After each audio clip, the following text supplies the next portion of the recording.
Never a dull moment in Philadelphia sports, in this case, basketball, a turning of events. James Harden opting into his final year of his deal with the 76ers, but a little caveat, he wants a trade. Will it happen? We'll talk about it next, right here, Locked On 76ers. You are Locked On 76ers, your daily Philadelphia 76ers podcast. Part of the Locked On Podcast Network, your team every day.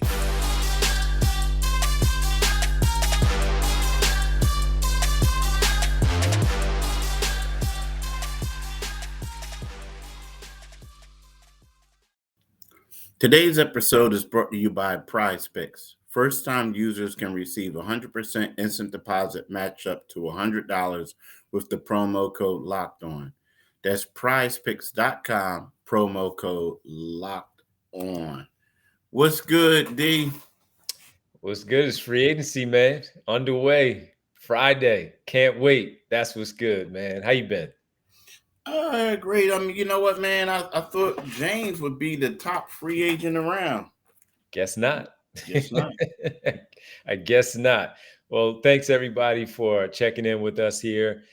We thank you for making Locked On 76ers your first listen every day. We are free and available wherever you get your podcasts and on YouTube as part of the Locked On Podcast Network, your team every day. That's Keith Pompey from theinquirer.com, Sixers beat writer extraordinaire. I'm Devon Givens from 97.5 The Fanatic Radio here in Philadelphia. And we have a lot to get into here with this James Harden news that came down right around 5 o'clock this afternoon, where it started to drop about James Harden and a surprising turn of events, again, opting into his deal. We'll get into that, what it all means. How did we get here? We'll talk about that. And certainly, again, if a trade does, in fact, go down, who do you probably get back? Who do you possibly get back for the 10-time All-Star in James Harden? So, Keith, first of all, man, I mean, we've been talking about so many different scenarios. The one thing that we didn't do was talk about him opting in, because it just didn't seem like that was the direction that he would go into, not one bit. So we really didn't explore that as an option. And here he is. He surprises us, man, and he does just that on Thursday afternoon. Yeah, it was surprising. It was surprising, but not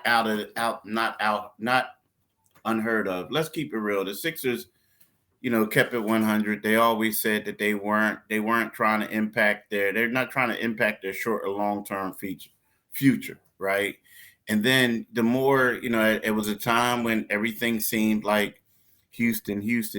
Then all of a sudden you start hearing grumbles out of Houston that everybody in the building didn't feel like he was going to be a great fit, a great match. So it looks like right now James just ran out of options, and now he took the money that he could get. Because let's face it, if he would have had some options out there, he would have basically opted out, and then next thing you know, he would have had a lot of teams vying for him. This basically tells you he didn't have any options. So now they may be able to try to trade him to see what they can do. But, D, it's crazy that the way it all came down. It just is. Yeah, and just to be clear, last offseason, PJ Tucker, Keith broke that news, signing a 3-year deal. Then you had Daniel House, the trade, of course, on draft night, DeAnthony Melton. Later on, Montrezl Harrell, which was a late addition in September, right before training camp. James Harden signed a 2-year deal and a team-friendly deal to allow those things to happen. But now that you think about it and you really look back at it, I mean, it was the right thing for him to do for the team at that time. But I wonder how much they really believe, too, that, knowing how much that he had left, not necessarily had left. And that's exactly what they did, but signed him to a 2-year deal. And they were realistic in this case. And I like the fact that they were, because as you mentioned, no long-term deals, only interested in short-term stuff. And now that he is opting in, for anyone wondering, he cannot now sign any extension on the back end of this deal because he did so last summer. You can't do two in back-to-back. So now he has to become a free agent by opting into his $35.6 million deal for the 23-24 campaign and become an unrestricted free agent in 2024. So with that, he's going to have to go out there and ball out. And then again, try to reset things, Keith. But this time he's going to be 35 next summer in August as he's looking for a new deal. And as you mentioned, and maybe he got some information that he just simply did not like from the agent that he hired, negotiating with the Sixers on possibly opting out to get that extension, and maybe even trying to find that another partner as a trade partner in the sign and trade. That it just wasn't there, man. And that was something that we talked about. The one thing that we did discuss of all this different angles of this whole thing with James Harden was what kind of years would we look for the Sixers to give him? And what you and I both agreed on, and many listeners and viewers out there, was 2 years. If you're going to bring him back and this is the best option, 2 years was the number. Clearly, if that's what they were throwing at him, he didn't like it. Nah. But it just sounds like, to be honest with you, that this was a bad gamble. I mean, because when we go back to it, it started on Christmas. Well, the whole thing, started out on Christmas Day.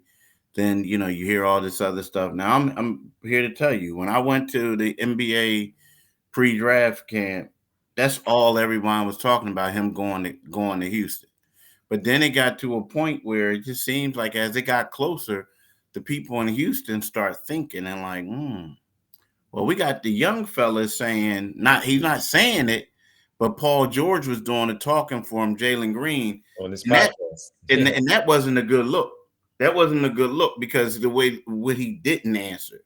And then the fact then you hear the stories that, Ime Udoka later on would prefer to have Fred VanVleet.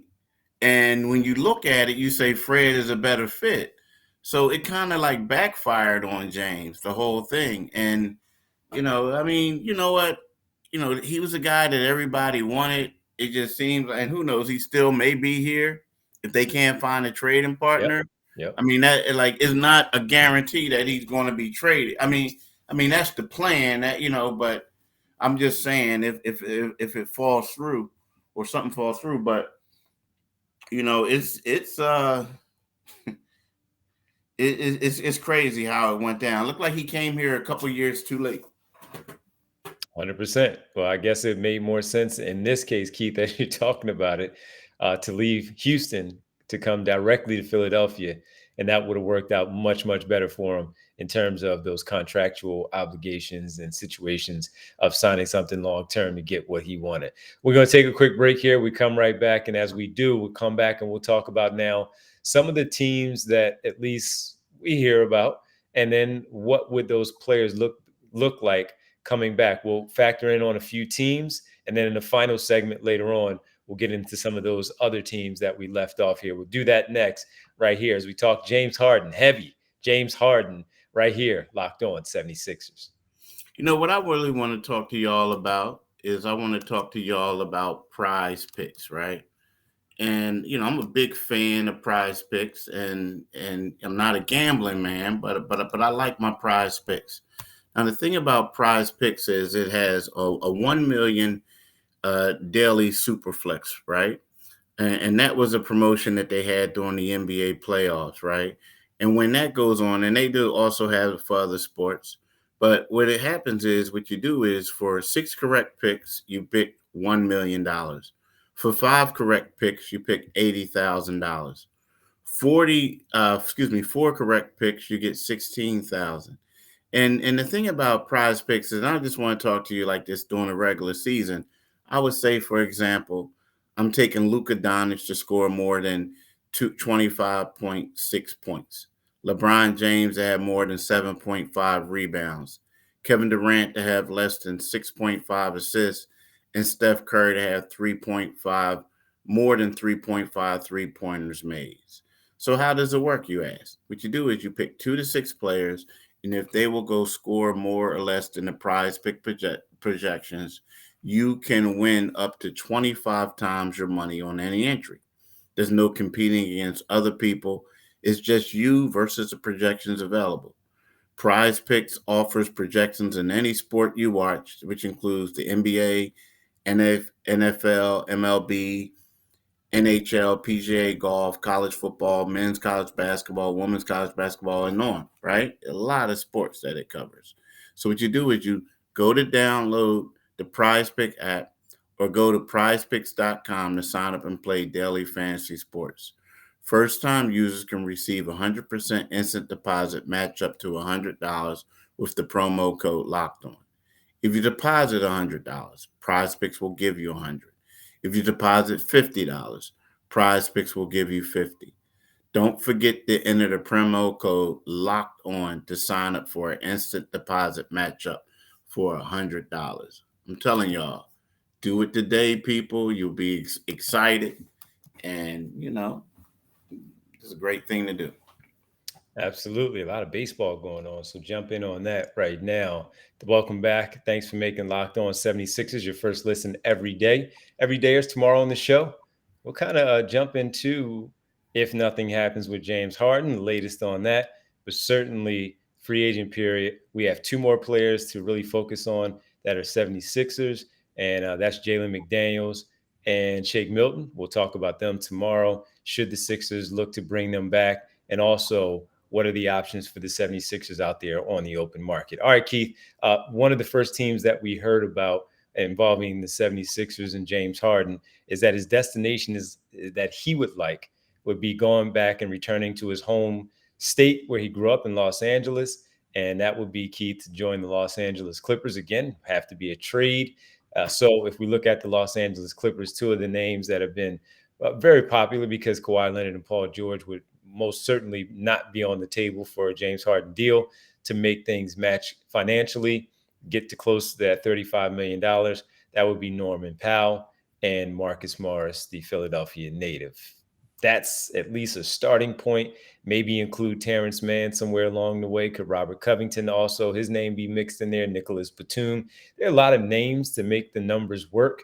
But Los Angeles, again, Keith, was one of the first names that was mentioned. So when you look at the Clippers, that's at least for me some of the few names with Eric Gordon being released. They're now going to pick up his option over $20 million, a name that was mentioned for the Sixers over the last two trade deadlines because of Daryl Morey and James Harden.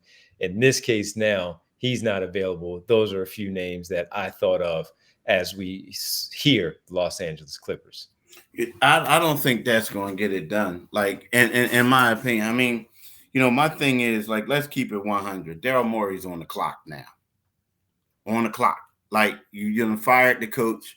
You done did all this other stuff.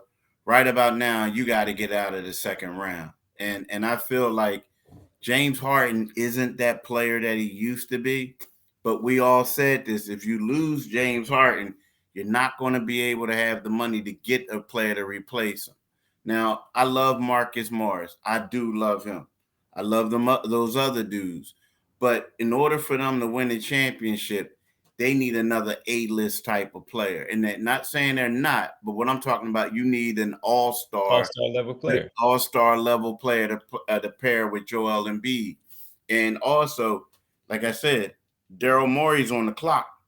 He has to deliver. And by delivering those dudes, you can argue and say, well, I can get them for Tobias, or I can get them for some other people. So, you got to hold out until you get something. You held out a lot for Ben. Now, again, it's a different situation, but you got to hold out because I'm here to tell you, man, if you don't get a third team involved, that's where I was going to go. Yep. Yeah, and if you don't get one of those Kawhi or Paul George involved in that, that's not happening. And that, you know what I'm saying? If you don't, and this team goes out, nah, bro. Like, that's you still need a point guard. That's where you go right away, and you go to the point guards that have been talked about all off season so far, which are the Damian Lillard piece, and who is not a free agent, still in a contract, but may be unhappy with the situation because they're looking to rebuild, even though all the reports say that they're looking to continue to build with and around and try to win with Damian Lillard, including the young players. He's one. And then two would be the Kyrie Irving piece, Keith, that he's a free agent. And could he be interested in exploring Philadelphia and seeing what is going on here to see if they could maybe execute some sort of sign and trade with him from Dallas to Philadelphia while James Harden still finds his way to LA. And then you have all these pieces shifted all around that maybe goes to Dallas for Luka Doncic and company in Dallas. Those are the only 2 point guards that I could think of that they could get their hands on that have been discussed this offseason. Yeah, I mean, I can see that. I mean, Via that third team in yeah, a 3-team deal. yeah, I can see that, and I think that will work. Because I just don't see it, man, and because I don't see Dallas saying, "Okay, we're going to take James Harden and give you Kyrie," No, but Dallas would take some pieces from from the Clippers for that to happen. You know what I maybe. mean? Yeah. I mean, and another team I Maybe. was thinking about was maybe Toronto with Fred, but at the same time, Fred VanVleet. But at the same time, if I'm Houston, I'm like, nah, bruh, we're gonna pay you more money to come here. You want to make 30 mil? You want to make 40? Like, I'm just saying, like, they may end up overpaying him so he can do what he has to do, you know? Yeah, yeah, you think about that one because of the connection, and he's available, sign and trade from Toronto to Philadelphia, more stuff than goes to Toronto from LA. Yeah, absolutely. That would be one. One more that was out there, the New York Knicks, Keith. I don't know how. I don't know how that works with Jalen Brunson. The only thing that you think of right away, you start big, you go with Julius Randle. Does that fit next to Joel Embiid? If you don't like that, when you pivot and go to them trying to salary dump Evan Fournier, who has said he doesn't even know what his role is in New York anymore. He wants out. They don't even use him. And then you go to the young players, man. RJ Barrett, 4 years, 107, the first year of his deal last season. I'm not the biggest fan, but maybe the Sixers like him. You can also look at someone like Quentin Grimes, Obi Toppin, and maybe Miles McBride, those guys. And Mm-hmm. they're just young players coming in here. But as you just mentioned, they're not A-list guys. They're not all-star level players unless you feel like Tyrese Maxey then steps into that all-star level role for next season, while those other players are behind Tobias Harris as those role guys.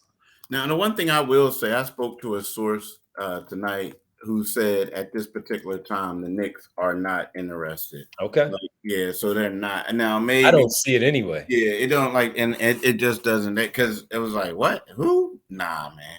And then but here's the deal: is one of those things where I feel like they're not interested this time, but like we said, if you could get a 3-team deal or something like that, you know what I mean? Maybe some things can work out. But yeah, they don't want. From what I'm hearing right now, they don't want James Harden. They Couldn't don't see want that. I couldn't see that for Thibodeau, and I couldn't see that next to Jalen Brunson. him.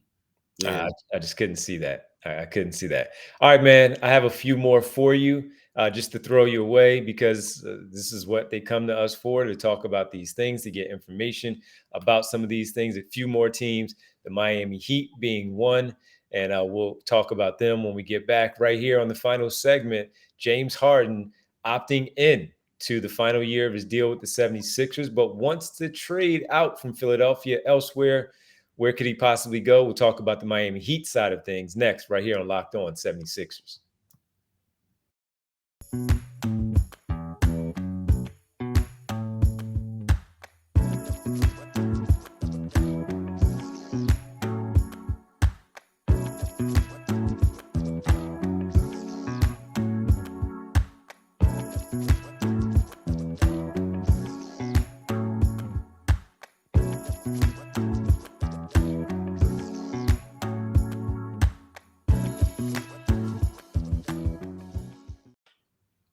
Welcome back here, Locked On 76ers. Keith Pompey, Devon Givens with you here, talking about James Harden opting into the final year of his deal for the 76ers. The Miami Heat, Keith, the Eastern Conference champions, representing in the NBA Finals before they fell to the Denver Nuggets in the championship.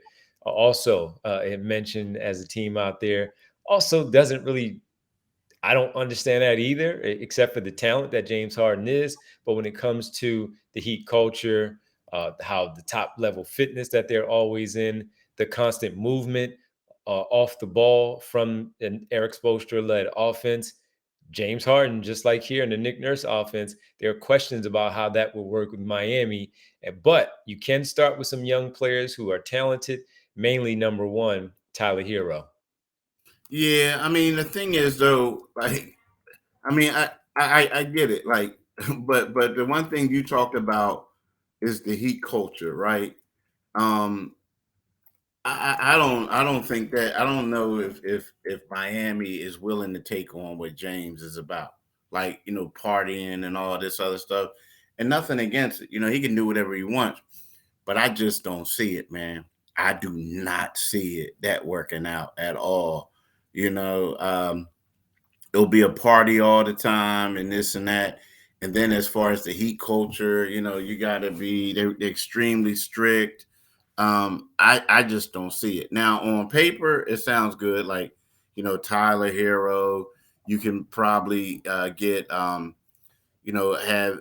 try to see if you could get Vincent to do a sign and trade with him, right? You know what I mean? Him, yeah. Yeah, but I just don't see it, man, with James. I do not going. I mean, he would love it, but I don't think they would love it. Yeah, yeah, I agree with you.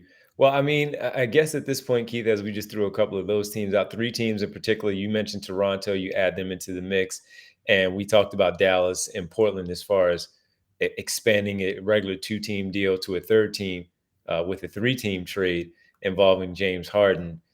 I mean, now, man, we look at him and we look at the 76ers. Let's talk about the possibility of him staying and not getting a trade done as free agency gets underway. Because I mentioned this piece because do they get it done quickly in a sense because of other teams are going to want to know what they are doing themselves instead of waiting for what's happening with James Harden. But as something is possibly happening or not happening with James Harden, Keith, they would like to know what direction they're going in as those other teams. So with it, what are you looking at when we talk about a timeline? What is this something that could happen quickly? Is this something that could drag along before we find out any more answers? I mean, preferably you want it to happen quickly because you don't want to have another Ben Simmons situation going on. Not saying that he will do that, but also you don't want another what happened in Houston situation going on where he shows up and he's extremely disruptive, right? You don't want that. And also for a championship caliber team, you also want to get everything in place, right? You want Yeah. everybody in place Yep. so you can move on and you can do the things that need to be done. But I'm here, like, again, to me is one of those things where you got to be careful of who you actually trade them for, because if you're Daryl Morey, because you're on the clock now, like you're making $12 million a year and you're on the clock. But ideally, I think that we could see something, happen quickly. Quickly meaning before the start of the season, right?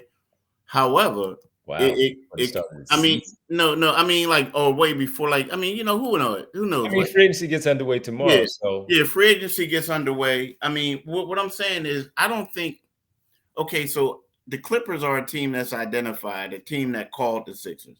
So I'm pretty sure, in the fact that is out there, I'm pretty sure something could happen mhm, quickly. mhm. But at the same time, I feel like the Sixers have to make sure that you got the right deal in place. And typically, and like, offers are only going to get better as, in my opinion, offers are only going to get better as the season, excuse me, as the months progress, get closer towards the season, unless you have something already in place. But I just don't think that there's a market for him big enough for you to compete against a lot of other teams. There may be one after free agency, after teams, like some teams, they try to go after said players and they can't get that particular player. And they may look at James as a missing piece in their system. So that's why I'm saying sometimes, just make sure you take your time. Just make sure, ideally, you want to get it done as soon as possible, and it could happen. But I'm just saying, like, if I'm Daryl Morey, I'm just thinking I'm not going to rush because I just want to make sure I make the right move. Let me go in the other direction. You're absolutely right about that. It's about the team first. But the other teams, the other 29 teams, if they have any interest in him, you don't want to hold up your free agency plans waiting to figure it out if True. it's going to happen or not. So, do those other teams also want to act fast because they don't like any of the other point guard options out there on the market? So, we want to act fast. We want to know what direction we're going into. So, let's get this thing done. And it's a well thought out thing. This is what executives do, right? So, if something drops out the sky and that was unexpected, now it's no sleep. We don't sleep tonight. We figure this out tonight, going into tomorrow, and get ready for the 6 p.m., 6:01 start time for free agency. But you're right on the Sixers side. The others also, though, don't want to hold up their free agency plans because of James Harden being available and trying to figure out what direction all of that stuff wants to go. And this is a fascinating, again, change of what I thought, at least I'll speak for myself, not for you, of what I thought things were going to look like, which was simply opting out to sign back here with Philadelphia, 2-year deal, big money. And the Sixers flipped it on his head. They called his bluff. He didn't like it, taking the 35. And he's taking the 35. Will he be here? And we don't know how long, if he's going to be here. We don't know how long it's going to take if he is, in fact, moved. But it's going to be something that we'll continue to monitor, and we will get back at it tomorrow here on Locked On 76ers. We do thank you for coming to us and making your first listen Locked On 76ers every day, everydayers. Tomorrow on the show, once again, we'll talk about 2 remaining Sixers free agents that we need to address in Shake Milton and Jalen McDaniels, but also maybe look ahead to, number one, what the Sixers can do in free agency in terms of money and what they have available to them, and what players that we would target if we are talking about the 76ers for what the roster needs. Keith, Demon, letting the good folks know where they can find us. They can find us wherever you get your podcasts. We're free and available. And we also are on YouTube. So you could go to the Locked On 76ers YouTube channel. When you go there, make sure you click on the Liberty Bell. You become a new subscriber, and then you get notifications when we post podcasts. And make sure you listen to my man D tonight from 6 to 10 p.m. on the Divine Giving Show. So he's probably going to keep y'all up with the free agency stuff there. And also follow D on Twitter.